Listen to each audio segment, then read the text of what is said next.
Bonjour à tous. Aujourd'hui, nous allons parler de la lithosphère. Et je vais commencer par une citation. La lithosphère ne différencie pas fondamentalement la Terre d'une autre planète, notamment les planètes telluriques. Concernant la structure de la Terre, la connaissance de la structure interne de la Terre, elle échappe dans sa quasi-totalité à l'observation directe. On va effectuer des forages. Et le forage le plus profond qui a été réalisé dans la presqu'île de Kola, en Russie, elle atteint 12 km sur les 6378 km du rayon du globe terrestre. Donc on a réussi à forer au plus loin que de 12 km. Ce sont les données de la sismologie qui vont permettre de mettre en évidence les discontinuités majeures d'après les variations de vitesse de propagation des ondes sismiques. Donc on utilise les ondes sismiques pour connaître les différentes couches de la Terre. On va ainsi distinguer la première couche qui est la croûte terrestre qui fait environ 6 à 9 km sous les océans et environ 30 km sous les continents. Ensuite, le manteau va jusqu'à 2900 km de profondeur. Et lui, il se divise en deux parties, la partie supérieure et la partie inférieure. La partie externe du manteau supérieur, elle forme avec la croûte terrestre ce qu'on appelle la lithosphère. Et sa partie interne est appelée l'asténosphère plastique. La limite entre le manteau supérieur et le manteau inférieur, elle se situe à environ 670 km de profondeur. On distingue également deux parties à ce qu'on va appeler le noyau. Dans sa partie externe qui est liquide, ce sont des mouvements convectifs qui rendent compte de ce qu'on va appeler le champ magnétique terrestre.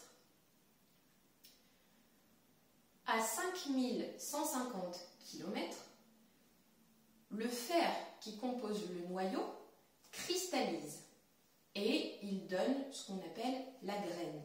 C'est le noyau interne solide. Le champ magnétique qui est produit, il permet de conserver les éléments de l'atmosphère à la surface de la Terre. Il va jouer un rôle de bouclier contre les vents solaires. Il est comme un barreau aimanté au centre de la Terre et il présente deux pôles magnétiques. Et attention, parce que son axe, l'axe de ce barreau, il ne coïncide pas avec celui de l'axe de rotation de la Terre. Mais celui-ci, il est plutôt incliné de 11 degrés par rapport à l'axe de la Terre.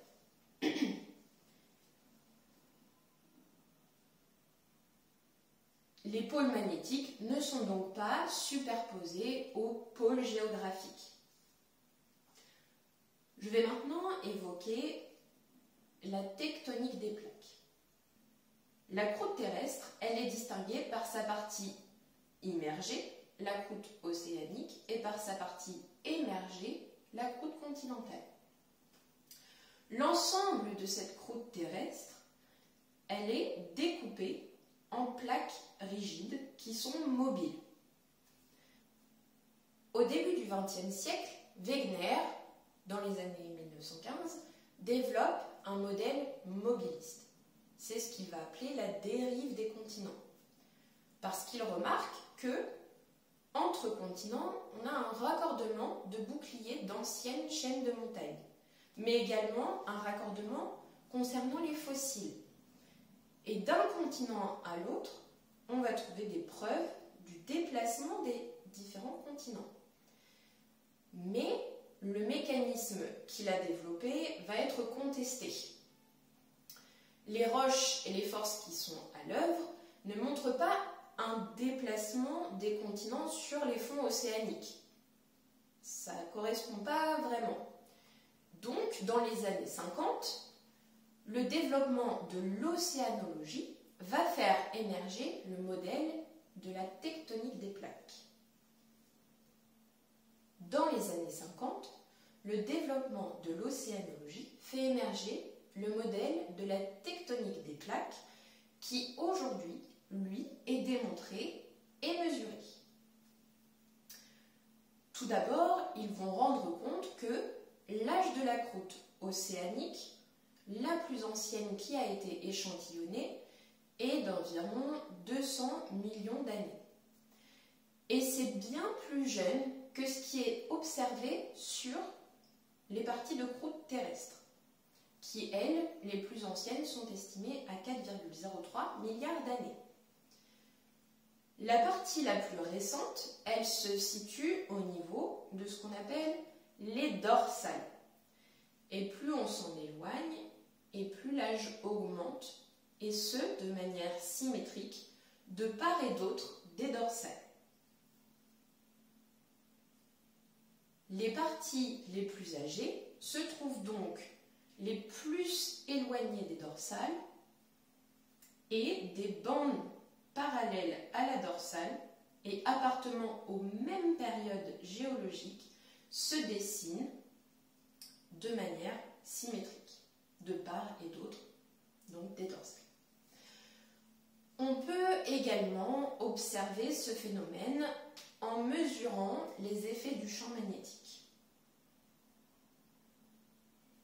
On observe alors sur les roches des périodes d'inversion du champ magnétique, puisque le champ magnétique, il faut le savoir, peut s'inverser.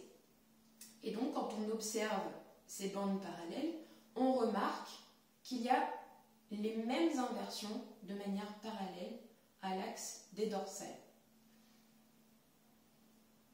Les dorsales océaniques sont les zones où se forme la croûte océanique. Ces zones sont particulièrement chaudes, environ 1300 degrés à faible profondeur. L'activité sismique et volcanique y est importante. Elle constitue de longues chaînes de montagnes où on va retrouver des coulées basaltiques qui entraînent un mouvement d'étirement également marqué par des failles transformantes qui vont découper les dorsales transversalement. Et ce phénomène est appelé l'accrétion océanique. C'est ce phénomène qui va former les océans par étirement. Si 3,5 km² sont ainsi produits chaque année sans que cela n'affecte le diamètre de la Terre, vous voyez, elle ne croît pas, c'est qu'une surface équivalente disparaît. Au niveau des dorsales, la lithosphère océanique est plus fine, réduite à l'épaisseur de la croûte océanique, et plus elle vieillit, plus elle s'épaissit. Et son poids finit par rendre instable. Son poids va finir par la rendre instable sur la sténosphère. Et de cette manière, elle va s'enfoncer. C'est ce qu'on va appeler le phénomène de subduction. On y trouve l'existence des fosses sous-marines profondes, comme par exemple la fosse des Mariannes, à plus de 11 km de profondeur. Souvenez-vous, en Russie, on a réussi à creuser jusqu'à 12 km de profondeur au maximum. Donc là, 11 km, c'est vraiment très profond. Mais on va également retrouver de nombreux séismes et des volcans très actifs. Ce qu'on va appeler par exemple la ceinture de feu. On identifie donc des zones actives, les dorsales et les zones de subduction, marquant les limites de plaques de lithosphère rigide et indéformable, se plaçant sur la sténosphère constituée, elle, de matériaux qui vont être plus plastiques et déformables. Les limites de ces plaques n'ont aucun rapport avec la distribution géographique des océans et des continents. une plaque peut être constituée uniquement d'un océan, mais elle peut également très bien être constituée d'un océan et d'une partie de continent. Les plaques peuvent donc s'écarter l'une de l'autre par mouvement de divergence, et ce sont donc nos zones d'accrétion. Elles peuvent se rapprocher par mouvement de convergence. Ce sont les zones de subduction, par exemple dans les landes centrales. Et la subduction, elle peut amener à la disparition de la partie océanique de la plaque et faire ainsi converger des blocs continentaux. Il se formera alors, à ce moment, des chaînes de montagnes par collision et cisaillement, ce qui va entraîner un épaississement au niveau local. C'est par exemple le phénomène qui s'est produit au niveau des Alpes, mais également au niveau de l'Himalaya. Et les plaques, elles peuvent également coulisser de cette manière, sans qu'il y ait une augmentation ou une réduction de la taille. Et c'est le phénomène que l'on va retrouver au niveau de la faille de San Andreas. Nous allons maintenant parler du volcanisme. Il faut tout d'abord comprendre que la désintégration radioactive d'éléments chimiques dans le manteau va engendrer des cellules de convection à l'intérieur de notre manteau plastique, ce qui représente l'asténosphère. Et cette convection, elle entraîne un flux de chaleur qui va du centre vers l'extérieur de la Terre. Et le matériel chauffé va se dilater et se soulever. Cette concentration de chaleur, elle provoque la fusion partielle du manteau. Donc une petite partie du manteau va être en fusion. C'est le phénomène qui va produire le magma. Au niveau des dorsales océaniques, le magma, il s'introduit dans les failles et les fractures, et une partie va cristalliser dans la lithosphère, c'est ce qu'on appelle l'intrusion, et une autre partie va être expulsée sous forme de lave et de volcans sous-marins. La convergence, elle va entraîner l'effondrement d'une plaque sous une autre, au niveau de la zone de subduction, jusque dans l'asténosphère, et elle va progressivement être détruite dans cette partie-là de l'asténosphère. La plaque qui est engloutie, elle va être donc soumise à une fusion partielle, ce qui va également, encore une fois, générer du magma qui là va être peu dense et qui va remonter à la surface et ainsi former des volcans. La morphologie des volcans, elle dépend essentiellement des différentes modalités d'éruption. On va distinguer deux différents types de volcans. Tout d'abord, les volcans monogéniques. Les volcans monogéniques, eux, ils résultent d'une éruption brève, qui est de quelques jours à quelques mois, rarement quelques années. Tout d'abord, il y a celui qui est le plus commun, que l'on retrouve le plus communément dans les représentations de volcans, c'est ce qu'on appelle le cône de scorie. Il est produit par un magma basaltique qui peut être soit explosif ou bien effusif. Et il est caractérisé, comme son nom l'indique, par l'éjection de scories et l'émission de coulées, donc soit par les flancs du cône ou directement par le cratère. ensuite retrouver le cumulovolcan, qui est également appelé dôme. Lui, il est produit par une lave qui est acide. Et cette lave qui est acide, elle va être trop visqueuse pour s'épancher. Donc elle gonfle et au fur et à mesure, elle va se consolider autour de l'orifice. Et elle va former comme ça une structure en écaille. Elle va se consolider au fur et à mesure et on peut faire le parallèle avec un oignon. On va avoir des couches comme ça qui vont solidifier.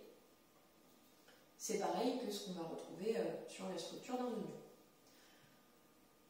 Et pour finir, le troisième type de volcan monogénique, c'est le mare. Et lui, il peut être produit par des magmas aussi bien basiques qu'acides. Et la rencontre du magma avec soit une nappe d'eau souterraine, soit une nappe d'eau superficielle, va provoquer une explosion.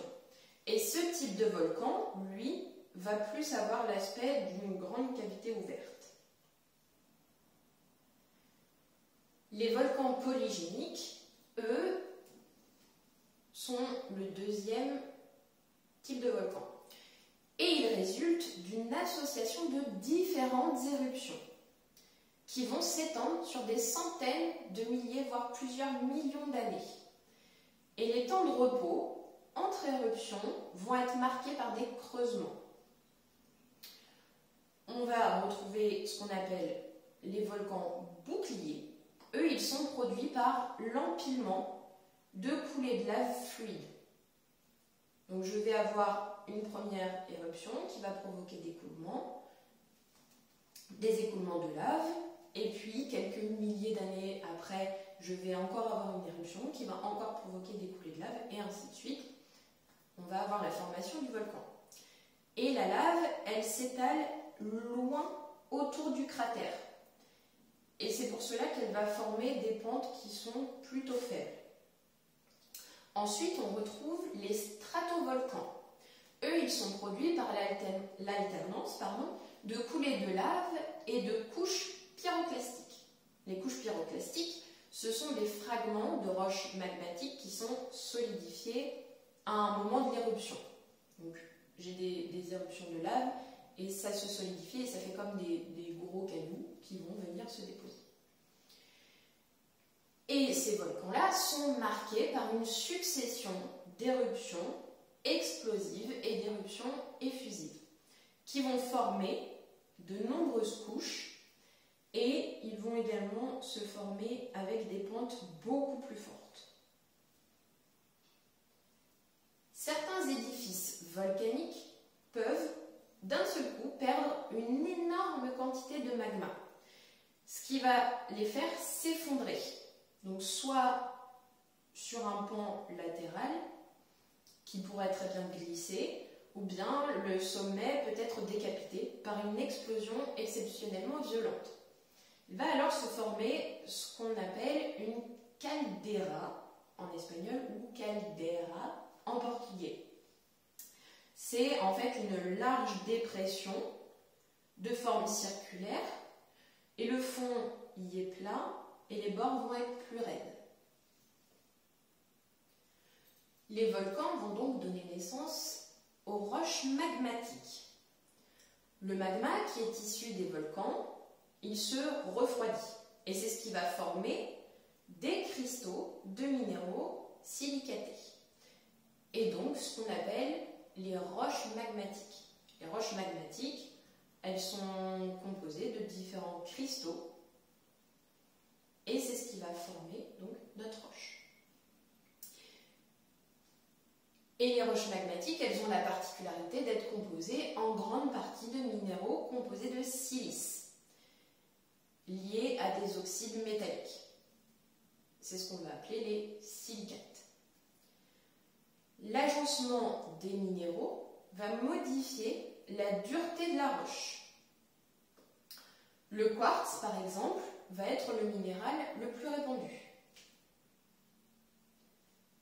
La lave et les pyroclastites, donc on l'a vu, ces espèces de petits cailloux, sont soit felsiques, Donc soit ils sont riches en silice, c'est ce qui va donner des roches comme l'andésite, la dacite, les rhyolites, ou alors elle peut être mafique, donc plus pauvre en silice.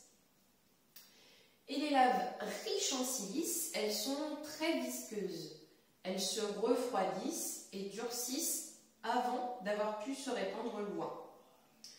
C'est ce qui va expliquer la forte pente, par exemple, des flancs des stratovolcans. Les roches magmatiques extrusives se refroidissent rapidement à la surface du sol ou au fond des océans. Et les minéraux qui les composent, ils vont être visibles uniquement qu'au microscope. C'est ce qu'on va retrouver dans les roches comme le basalte. Et c'est ce qu'on appelle autrement les roches volcaniques. Les roches magmatiques intrusives, quant à elles, elles se refroidissent lentement sous la surface de la Terre.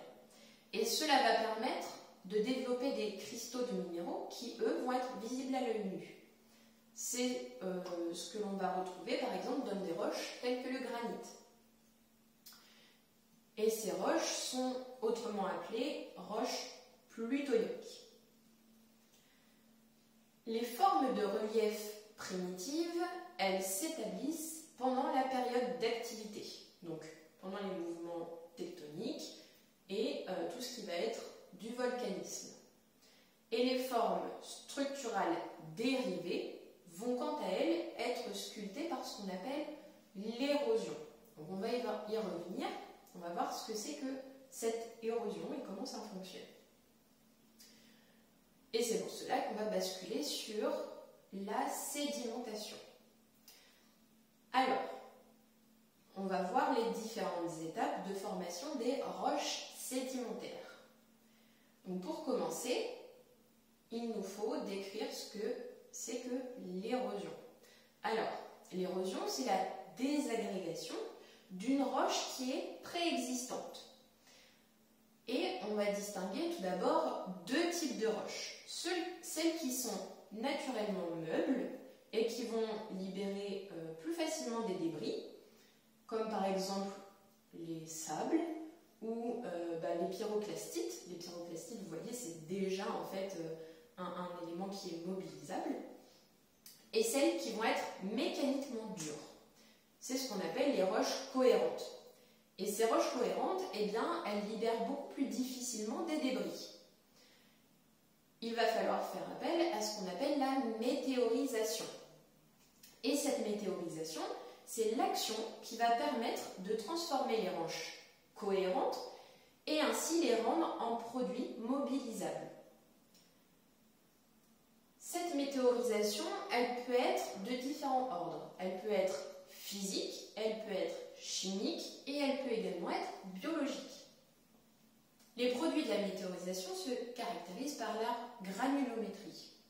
Pour les éléments les plus fins, on va parler de limon, puis ensuite de sable, et les éléments les plus grossiers, on va parler de gravier, de blocs. Les tailles des éléments issus de la météorisation dépendent des processus qui vont les avoir générés. Et cette taille, elle va conditionner la manière dont les éléments sont charriés, déplacés. Concernant les processus physiques, les changements de température par choc thermique concernant les températures supérieures à 0, on ne va pas parler de gel, donc ces chocs thermiques répétés, ils vont pouvoir fracturer la roche. C'est ce qu'on appelle la thermoclastie. La gélifraction, elle, ce sont des variations de température mêlées avec la présence d'eau. Et le gel et dégel répété de l'eau contenue dans la roche va pouvoir fracturer celle-ci. Ensuite, l'hydroclastie, elle va provoquer des dislocations de roches par la variation de teneur en eau dans cette roche. Les marnes et les argiles n'ont qu'à être au contact de l'air pour se fracturer. Pour les autres roches qui se disloquent par hydroclastie, l'eau, elle doit contenir du sel, c'est la haloclastie, soit de l'argile, c'est l'argiloclastie. Concernant les processus chimiques, L'hydrolyse décompose les minéraux des roches silicatées par réaction chimique et ça va briser les liaisons covalentes par l'action d'une molécule d'eau. La dissolution décompose les minéraux des roches non silicatées par réaction chimique qui brise les liaisons covalentes par l'action d'une molécule d'eau. Concernant les processus biochimiques, certains organismes unicellulaires ou des mollusques se construisent à partir de squelettes qui sont faits à partir de calcium et de carbonate. Et les fossiles de ces organismes qui se déposent et leur accumulation de dépôts va produire, après cimentation, des roches qu'on va appeler les roches calcaires. Concernant les processus organiques, les débris organiques de végétaux se transforment et vont former ce qu'on appelle les roches combustibles, telles que les houilles ou le pétrole. On va maintenant parler du transport. Donc, ce transport, il peut se faire par le vent, les écoulements continentaux ou les courants océaniques.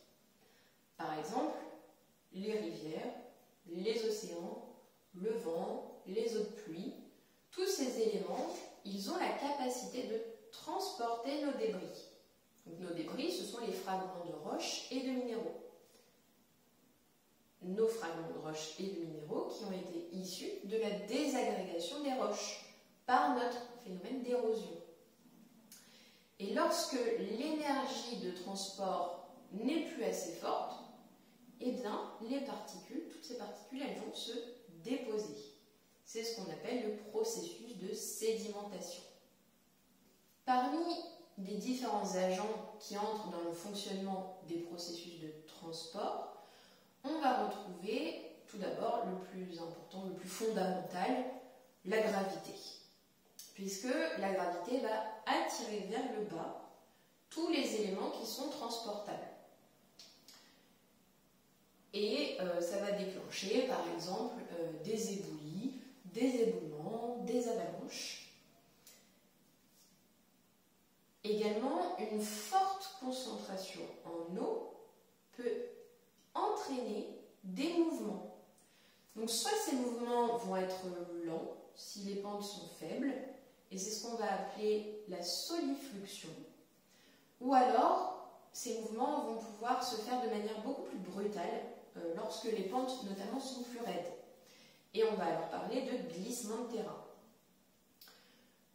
L'eau de pluie, qui n'a pas le temps de s'infiltrer, eh bien, elle va ruisseler sur les versants et elle va emporter avec elle les différentes particules du sol. Les éléments vont ensuite être pris en charge par ce qu'on appelle des plus grands agents de transport, tels que les écoulements fluviaux, les glaciers ou encore le vent. Par le vent, on appelle ça la déflation. Et pour finalement les déposer sur ce qu'on va appeler des aires de sédimentation, soit continentales, soit marines. Concernant ce dépôt dans les bassins de sédimentation, qui se font d'ailleurs plus souvent en milieu marin, l'accumulation des coquilles et des squelettes formés par les organismes va être à l'origine de la sédimentation biochimique. Pour finir, on va voir les processus de la diagenèse. Alors, qu'est-ce que la diagenèse? C'est la transformation d'un sédiment meuble en roche consolidée par compaction et cimentation. Donc, après le transport, les matériaux vont s'accumuler en strates successives et ils vont s'agencer comme des couches superposées, et ces couches, elles peuvent avoir des épaisseurs inégales. Les roches sédimentaires qui vont résulter vont être différentes selon la structure d'origine, les modalités de transport et de dépôt des éléments. Elles vont être ensuite plus ou moins compactées par la diagénèse. Les principaux types de roches sédimentaires que l'on va retrouver sont, alors tout d'abord, les roches détritiques. Les roches détritiques, ce sont tout ce qui va être les argiles, sables, qui peuvent parfois être cimentés, et du coup ça nous donnera du grès ou du conglomérat. Ensuite, on va avoir la famille des évaporites. Là, ce sont plutôt des dépôts et concrétions de sel, par exemple, ou de gypse. Ensuite, on retrouve les roches carbonatées, à ne pas confondre avec les roches carbonées que l'on va voir après. Donc les roches carbonatées,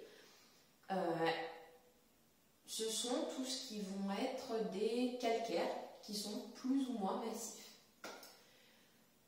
Les formations pédogéniques, elles sont issues de la transformation géochimique de surface. Par exemple, ce sont des cuirasses siliceuses ou des latérites ferrugineuses ou alumineuses. Et nos roches carbonées, elles se caractérisent par une teneur en carbone organique élevée. Ce sont tout ce qui vont être les charbons et les pétroles. Pour finir, notre troisième et dernière catégorie de roches, ce sont les roches métamorphiques. Alors, les roches métamorphiques, c'est un cas un petit peu particulier puisque elles se forment à partir de roches qui sont déjà préexistantes. Et ces roches préexistantes, elles vont subir soit un changement de température ou un changement de pression. Et ces changements de température ou de pression vont modifier les structures et les compositions chimiques. La nature des roches métamorphiques, elle va donc dépendre de deux facteurs. Donc, tout d'abord, elle va dépendre de la composition initiale de la roche préexistante. Une roche sédimentaire ou une roche magmatique ne vont pas donner le même résultat en termes de roches métamorphiques, puisque les cristaux qui les composent ne sont pas les mêmes. Et une roche métamorphique peut également être issue d'une roche métamorphique elle-même. Ensuite, les conditions de pression et de température auxquelles elle a été soumise va également conditionner la roche résultante. Par exemple, dans les zones de forte pression, c'est par exemple ce que l'on va retrouver à la base des montagnes, la force exercée, elle va déformer et transformer la roche. Et il va en résulter une apparition de nouveaux minéraux et de nouvelles structures. Pour finir, il y a également le métamorphisme de contact. Le métamorphisme de contact, c'est ce qu'il se produit lorsque, par exemple, une poche de magma remonte dans la croûte lithosphérique et il va alors se former une auréole de métamorphisme par contact. Puisque ce magma qui remonte est très chaud, donc on a une très forte température, donc changement de température entre la roche qui est au-dessus et ce magma qui remonte, et entre les deux, donc, on a cette auréole de métamorphisme qui est créée par le contact entre les deux et le changement de température qui s'effectue.